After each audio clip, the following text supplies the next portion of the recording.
It's gotten so bad here in Canada that even the Liberals are turning on the Liberal government. You've got East Coast, who to be the bad guy, Liberal MPs that are saying, you know what Justin Trudeau is doing with the carbon tax, it just isn't right. And that's going to be one of the first focuses of today's video. And then we're going to be getting into some Pierre Poilievre stuff. And he's just recently done a collaboration or a video with somebody who runs a massive Asian media like Facebook page, and how they're being censored because Justin Trudeau's government doesn't want people to have access to Facebook content. But it's just all weird, that whole censorship aspect for Facebook and Facebook alone, and hopefully it doesn't bleed into other social media platforms. Welcome back to another video, everybody. Before we get into it, I encourage you to give a like and subscribe if you haven't yet already. Really helps grow the channel, as well as consider turning post notifications on. It adds a layer of insurance to make sure you actually get notified of upcoming videos.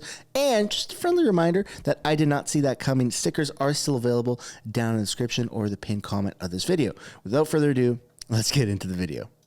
Donald, thanks for joining us. My pleasure. So you voted with the Conservatives yesterday against the Liberal government, of which you are a part. Why did you do that? I did that because I believe we have to change the way we're approaching the climate change incentive, or whatever you want to call it. I think what we're using right now at this point in time, is putting a bigger burden on people who are now struggling with an affordability crisis, if you want to call it that. How much is this hurting your party politically in Newfoundland and Labrador? I think it's hurting them a fair bit. Everywhere I go, people come up to me and say, you know, we're losing faith in the Liberal Party. I said to someone earlier today, I said, I stand with Premier Fiore in trying to get not this done away with as such, but get it delayed till we get past this affordability issue. People are finding it very difficult. I've had people tell me they can't afford to buy groceries, they can't afford to heat their homes, and that's hard to hear from especially seniors who live alone and tell me that they go around their house in the spring and winter time with a blanket wrapped around them because they can't afford the home heating fuel, and they can't afford to buy beef or chicken. I mean, that's heart-wrenching when you hear somebody say that to you. And my purpose and the way I voted was to make sure that their voices are heard. It's absolutely insane right now, the price of home heating and of food and meat. Meat is so crazy that for the first time in my life, I've actually looked into buying like a quarter cow, like a side of a cow or half a cow, going in with friends or family in my local area. And when I made that call, like a week and a half, 2 weeks ago, to the surrounding 10 different spots, everyone said, we've been sold out for months. We are so sorry. You can pre-order for next year, because everyone's realizing going to the supermarket, going to, you know, Costco or whatever, even Costco is too expensive for meat. And then you got to pay that silly little yearly membership, and it's just crazy. And I think we're all playing a game right now, and correct me if I'm wrong, of how long can we go before we turn on our heat source at home without freezing, because it's so expensive, and we're all just gonna see the cost just skyrocket. You're going from, I don't know, maybe you pay in the off season. I don't know what your billing is, but some people pay like $30 in the off season for home heating, and then they're stuck with, you know, $400, $500, $600 a month, maybe even more in the wintertime. I'm not too sure the logistics of what every option is or what everyone does, but I've even seen in the comments some people pay $1,000 a month in and around Alberta, Calgary, Edmonton, and those areas for home heating and home heating alone. So it's getting outrageous, and it's great to see that there's even Liberal MPs that are advocating for, hey, this doesn't make any sense what's happening. Like, we got to make shit more affordable here. I understand pollution is a problem, but if you just reduce the amount of jet usage that, you know, the government's using, that would cut more pollution than like an entire city's worth of vehicles. So it's a little bit hypocritical, and that's why so many people are pissed off. And since we're talking about people pissed off, there's nothing that angers people more than when they're just unable to answer a simple question. In this instance, we're looking at, why won't she say how much interest us Canadians will pay? fiscal policy branch at Finance. So at present, we do not yet have a revised estimate for public debt charges in 2023-24. That would be disclosed when we are able to table the fall statement. You said you don't have it yet. You know, you're the Department of Finance. All the smart people are in the Department of Finance. Is it that you have the number and you won't disclose it, or you don't have the number? Well, currently we're undertaking our fall forecast, and so all of these pieces come together. We determine our financial requirements and we update the forecast and into that fall statement. Well, that's unbelievable that you don't have a new number. I find that the government is very secretive about information. I'll just make that statement that you can't give us a number for revised public debt charges. Can you clarify on the borrowings? I know in the budget, the government was forecasting additional borrowings of 63 billion, and the fiscal monitor for July references 40 billion. Am I comparing apples and apples? Because I'm wondering if the 63 billion was the budget number, and 3 months or 4 months into the year, it's up to 40 billion. Is it anticipated that there's going to be additional borrowings above the 63 billion? I'm sorry, I don't have those two documents. I just kind of came without my material. But in general, the fiscal monitor is providing our best monthly and year-to-date information. The basis of comparison might be different compared to what you're looking at for budget, because budget would tend to be by fiscal year, and fiscal monitor is reporting year-to-date as well as monthly. Okay, but I'm happy to follow up afterward with the two documents. That's not very helpful, but okay, so I can't get those numbers, can't get the interest numbers, can't get the borrowing numbers. Just incapable of answering simple questions. And this is why so many people, including myself, and I'm sure you, if you're watching this video, have lost so much trust in our government, is they just aren't able to answer questions. And I'm so excited for the Conservative Party of Canada to what seems to be like they're going to win. They're on the trajectory of 90% likely to win this next election. How they're going to answer questions when they're asked by the opposition, the Liberal Party of Canada or the NDP. And I really hope that it's not the devil that you know type of thing. I really hope that Pierre and members of his cabinet are able to answer questions when they're going to be asked directly. And I mean, that would instill so much more trust in our government, so much more faith. And in the time right now where it's so fragile that all it would take is, one weekend or even one massive controversy from the Conservative Party of Canada to lose so much support. I know that I've said in the past, he could there's a lot of leeway. He could do blackface twice and he could invite a Nazi and is likely still to get elected. And that is true, but it's so fragile. Our political system, our political spectrum, our like how everyone is viewing politics right now. Everyone's looking for the Conservatives to mess up. There's a lot of pressure. And so if they find themselves in a position where they're asked questions and they're not able to answer, even right now, as not a government, as just an opposition party, I think that would have detrimental effects. I don't know if it would be enough for them to lose, but I really hope that they're able to not just do these awesome videos and show everybody, show Canadians, show me, and I'm helping broadcast this too, I think, to Canadians and the rest of the world, that, liberals can't answer questions, but we really got to trust our government a little bit more. And some people have just completely lost trust fully, and it'll never be back there or rebuilt. And that's okay. You're totally entitled to have that type of view. Mr. Speaker, you can understand we won't be taking any economics lessons from that guy.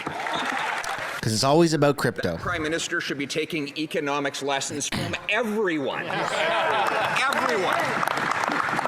This is a guy who said budgets balance themselves right before he doubled the debt. This is a guy who said he doesn't think about monetary policy right before he led interest rates to rise faster than at any time in Canadian history. This is a guy who, up until I told him, didn't even know how much he was borrowing out of the Canadian economy. This is a guy who's doubled the rent, doubled mortgage payments, and doubled the needed down payment. Mr. Speaker, it's about time he took some lessons. Why doesn't he go to the library and do a little bit of studying?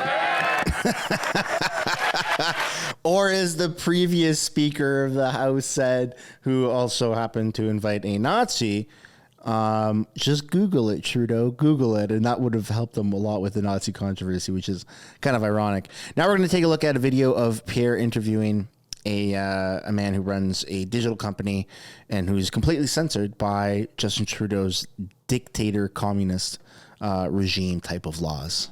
Everybody meet Nitin. He's from Prime Asia. Very successful, independent media, not controlled by the government. And he has been serving audiences with great success.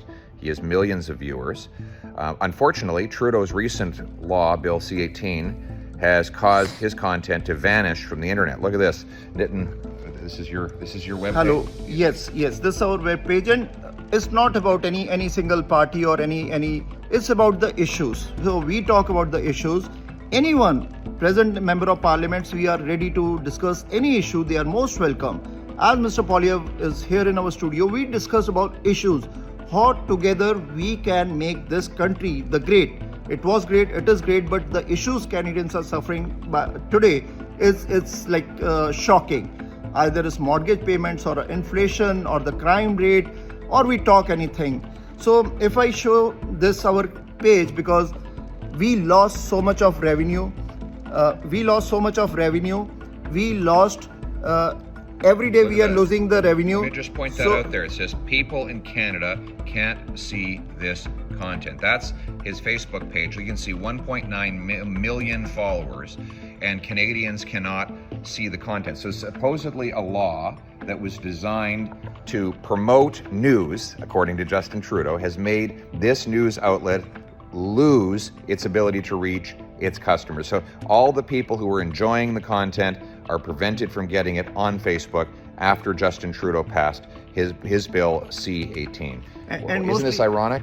It's ironic, and we produce our own content. We have 10 to 12 studios across the globe. Yeah. Every studio makes their own content, and our news content is not visible in Canada. That's insane. Our clients lost to the media houses. I don't know how long it will go, because governments need to negotiate before we reach to this stage. Yes, and we didn't have this problem before Trudeau brought in these censorship laws. The bottom line is Trudeau wants all the media to be controlled by a small group of state and corporate media that support him, so that Canadians cannot hear alternative views. And that is the real danger here. He is alone among democratic countries in censoring our news. It is scary, actually, that this is happening in Canada. But the good news is life wasn't like this before Trudeau, and it won't be like this after he's gone. I will repeal his censorship laws. We will bring home freedom of speech, freedom of expression to our country, so that news outlets can independently and freely talk about the issues Trudeau wants silenced and blacked out, issues like mortgage payments, rising crime, drug overdoses, starvation and inflation, all of which he has caused, all of which he's trying to keep hidden through censorship, all of which will be brought to the fore and will be solved when I'm Prime Minister of this country. Now, let's bring it home. It's insane how there's so much censorship here in Canada, and the radical left, they either choose not to see it or they're so ignorant that they don't want to see it. I'm not sure, but when you can't even criticize your government, and I'm not talking from like, you know, this person gets destroyed. I'm talking like even some of the things that mainstream media is trying to say, they're getting blocked on Facebook and Meta because, well, there's basically a modern day standoff between Justin Trudeau and an entire massive $1 trillion tech company. And it's just so bizarre this is happening. I really wish that we can see in my lifetime, I hope, never see the Liberals in power again, or at least Justin Trudeau, because it seems like our government has lost total common sense, from clipping toenails in question period to the reading newspapers to inviting Nazis. The Liberals they keep messing up, and I don't trust them. I don't trust the party. I don't trust their views and their ethics right now. I don't know if anyone who's very politically involved, like you or I, would ever trust the Liberal Party, even if it were to be a new face and a whole new crew. I'm just not sure we're ever going to be able to regain that trust anytime soon. And so we kind of have to put our trust in Conservative government. And luckily, it seems like they are advocating for all of the things that, well, a lot of the things that we want, right? Like gun rights, parental rights is something new, very hot topic. We want to see less taxes, less government control, more empowerment to the individual, more building, more construction. I would personally like to see a little bit more discussion around immigration from the Conservative Party of Canada. It seems like Pierre is pro-immigration. A lot of people are. Even Elon Musk is very pro-immigration. But it's about targeted immigration and having, certain amount of people, not just unfiltered immigration to the point where we're rescuing, people that are drowning off the coast trying to swim into Canada or illegally enter Canada and then giving them money. Like, it's very bizarre, our immigration policies right now. We're spending a lot of money, but with a new look at it, I think that Canada can get back on track, and hopefully one day we can have affordable housing where it's not some sort of investment to foreign governments and foreign entities, and have, a little bit more freedoms within ourselves, and especially the parental rights. As a parent myself, as a young parent, a new parent rather, I'm very worried about the education system here in Canada. So lots to worry about. Good thing that we have an election coming up. It's on the horizon. It's a little out of reach right now, but it is getting closer as every day goes by, naturally. And so I'm very excited about the election, and I hope you are as well. And that's pretty much where we're going to end this video. I'd love to know what you guys think down below in the comments. If you have any questions, comments, or concerns about the topics or the videos that I've covered in this video, thanks so much for watching. Don't forget to give a like and subscribe if you haven't yet already. Helps grow the channel, and hopefully you consider turning post notifications on to add a layer of insurance. Make sure you get notified of upcoming videos, and I will see you all in the next one. Bye for now. Thanks so much for making it to the end of the video. If you want to support the channel financially, you can do so by checking out the merch shop linked right up there. Or if you want to do something for free, which is also absolutely acceptable and highly encouraged, you can subscribe right there. If you want to continue watching videos like this, you can do so by clicking or tapping right there to watch the next upcoming video. And if you want to watch a little bit of different content, but also Canadian stuff, you can do so by clicking right up there. That's my second channel, House of Canada, also known as the House of Commons Highlights. Thanks so much for watching. I look forward to seeing you in the next video.